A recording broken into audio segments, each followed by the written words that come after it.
Mitch, James, here we are in the workshop of an incredible new facility for Jaguar TCS Racing this season. Now, Tokyo is a pretty big milestone.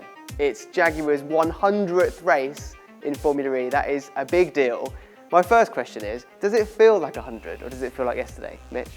Honestly, not really. It's gone by so quickly. But now we're here standing in front of the I-Type 1. Once you start to get those memories back, you start to realize, okay, it's a lot of good moments, a lot of challenging moments as well. Crazy that we're here now on the brink of our 100th race. It's cool to reflect back on it. It's been an incredible journey from literally creating a team from standstill, from startup with no one, all the way through to where we are today, which is contending for championships. It's been an incredible journey. The journey, like you said, an incredible one, full of twists and turns, ups and downs for you as a team. Now, we have in front of us the Gen 1 car. For me, just looking at it, reminds me how far the championship has come. I just want to go back to that first season because it goes without saying, it must have been a baptism of fire. Honestly, it was a really challenging weekend. In practice, you would actually jump out of one car, go in the other one, because obviously the battery tech of the range wasn't great. Actually, at Hong Kong, my second car wasn't working the whole day, so I actually didn't do many laps and I couldn't complete the race. It was like a tsunami that weekend in terms of just the amount of things coming at us. It was a real character building weekend for the whole team, and then obviously from there we could build some really strong foundations. Crucial point as well, I think, in the Jaguar story, that last season of Gen 1, because you ticked off so many milestones and events that really set the ground running, I think set the precedent for what Jaguar would become, because up next was a big reset in Gen 2. And here we have the Gen 2, pretty lucky to be able to have all 3 generations of car in one room at one time. Now, as you can see, massive change in design, almost starting from the ground up again. We basically started 2 years behind everyone with their Gen 1 car. This was a chance to reset the table. New car, we could be from the start developing our concept. And straight away, we felt positive about the car which we produced, and we saw that in the early season. And that year went on to be probably the one which has some of the strongest memories. That win in Rome, though, was a very, very special moment for all of us. So his first visit to the Formula E podium could be a very special one for him and for Jaguar. Mitch Evans through the final corner to win the Rome Prix for Jaguar. So started the programme and get Jaguar's first win, I think it was since 1992 in international motorsport. And it was an awesome drive by Mitch. Though that final race with Andre and then Mitch just sent in the dummy and threw it up the inside. It was a phenomenal race to watch how Mitch had just matured into an incredibly astute street racer in Formula E. He took it in his hands to get that first win for us, which was awesome. Mitch, every driver wants to win races, goes without saying, but that must have felt extra special. Oh, for sure. And I think if you watch the race back, it is a real classic race. And it was so close, but just a huge moment. I felt like it was coming. And the Gen 2 car, the first year, started off really strongly, and it was just so good to finally get that monkey off our back. And then, of course, we've got to talk about the challenges of racing during COVID and that 6 races in Berlin at the end. I think that you learn a lot about a team and a driver in 6 back-to-back races in one location. Yeah, and that was a really tough one because, quite honestly, we hadn't designed a car to race around Berlin 6 times. We designed a car to race across the full World Championship and all the different types of circuits that Formula threw us. But we learned a huge amount, and the car that year, and in fact the year before, we'd started to develop some new technologies. We talked about silicon carbide, we started to use for the first time. So we're starting to experiment with new technologies as well. And so there was a lot of goodness in that. Season 7, I would say, from my point of view, it felt like Formula E's most unpredictable season. Because there was, you had 5 podiums for the team, going into that final race in the championship, in championship contention, starting 3rd. It didn't work out, of course, one of the lowest moments, but every good story has the low moments and the high moments. The brutality of motorsport, to be so close, but not quite get there.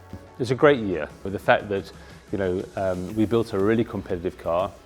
Mitch had done a fantastic job with that car, and the team as a whole had done a great job maximising the performance. So to be leading both championships on the last day, and for it to not even get off the line was a really tough moment for everybody, particularly for Mitch. So yeah, don't get me wrong, that's one that hurts to this day, but we wouldn't have been there if we hadn't pushed the boundaries on the technology to get a car to be competitive. So on the flip side, actually there was a real positive. We're really proud of the fact we came second in the championship that year.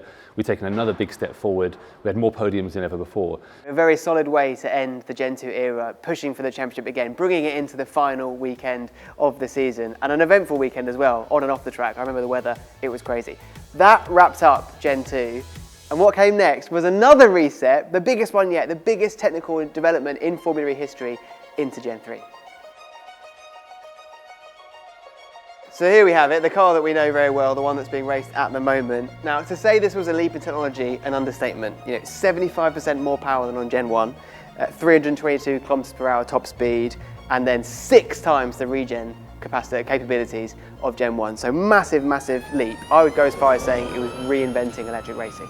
Yeah, I mean, for sure, the engineering project for this car was just incredible, incredibly complex, and you saw teams, manufacturers trying to get to grips with this car in the first few races, but as you say, everything new, but a good opportunity for a talented group of people, the men and women we have here at Jaguar TCS Racing, to prove what they're capable of. Now let's go into some of those key moments, because this was again another defining season for the championship, but of course for Jaguar TCS Racing as well. You'd come off the back of your strongest result in the Drivers' Championship, but then you have to basically reinvent the wheel. That's no easy task to do, and a lot of the drivers, Mitch, you can tell me this if this is the case, say this is the hardest Formula E car to drive to date. For sure, and there's a number of reasons for that. I think that the tyre was a big change. It took a lot for us to adapt, to understand the tyre, and another big difference from a driving point of view was now we have a front motor under braking. It took a lot to get used to. The racing style changed, the strategy was different. Systems point of view opened up a whole new window for us to explore. Obviously, even to now, we're still really developing this car. And a really good season as well for the team. The pole position in Hyderabad in India, Sao Paulo, where it was a 1-3 for Jaguar, but a 1-2-3 for Jaguar Power, because they envision as well completing the podium with Nick Cassidy, of course now your teammate. But it doesn't take long for probably Jaguar's TCS Racing's biggest moment in Berlin with the first 1-2. And then second in Monaco. I mean, that's every driver's dream, is to be on the podium in Monaco, and to do it in the style that it happened. It shows how much these moments in your 100 race history mean, because you remember the details. Again, consistency followed on from there, and we went back to Rome, a place that's always been a nice hunting ground for Jaguar TCS Racing. And again, another win on that first race, but not just any win, the Grand Slam, pole position, fastest lap, and the race win. What is it about Rome that you love? I don't know, maybe I'm half Italian or God knows, but ever since we went to Rome back in Gen 1, I've just always felt really confident around that track. And there's actually been some layout changes since the first time we went there, and every time I go there, I just feel really comfortable. And I think that just brings obviously a lot of confidence. I think our car really suited that track, and obviously the results speak for themselves. So yeah, now 4 wins in Rome is pretty epic. An important race as well for the season, because you were fighting for that championship. But from a team's perspective, James, bittersweet. The way I always look at it, we had to go in and win that race, that first race in Rome. And what the standout for me was, Mitch's ability and the team's ability last year, to, when the pressure was on, to deliver the result. We had to win in race 1 in Rome. We got that clean sweep. Race 2, it happens, it's racing, right? And I can't, honestly, I can count on my hand 2 fingers the times this guy's made any mistakes in pressure moments. They're just incredibly rare. In sport, it's about consistently putting yourself in a position to win. That's what makes the difference. And we've done that now for 3 years. And now looking to where we are now, season 10, things are going pretty well. Tokyo up next, the 100th race for Jaguar TCS Racing. And it would be pretty special, wouldn't it, to win? Bring home the trophy there and the 100th race. It's amazing to think 100 races. It really is. To see how Mitch has just become a phenomenal driver in Formula E, how the team, everyone is working incredibly hard to put this great Jaguar TCS Racing team on the top of the podium. It's been an incredible journey, and one which we actually just enjoy. Again, more competitive you come, the bigger this championship grows and becomes even more rewarding. New location, obviously a big milestone for us, our 100th race. So yeah, I mean, every race you go in to try and win, but obviously to tick it off at our first time visiting Tokyo would be incredible. But it's been obviously amazing to reflect back on our 100 races we've been in Formula E, and hopefully the next can be even more successful. We can't wait to see how it all pans out. Mitch, James, thank you. Thanks.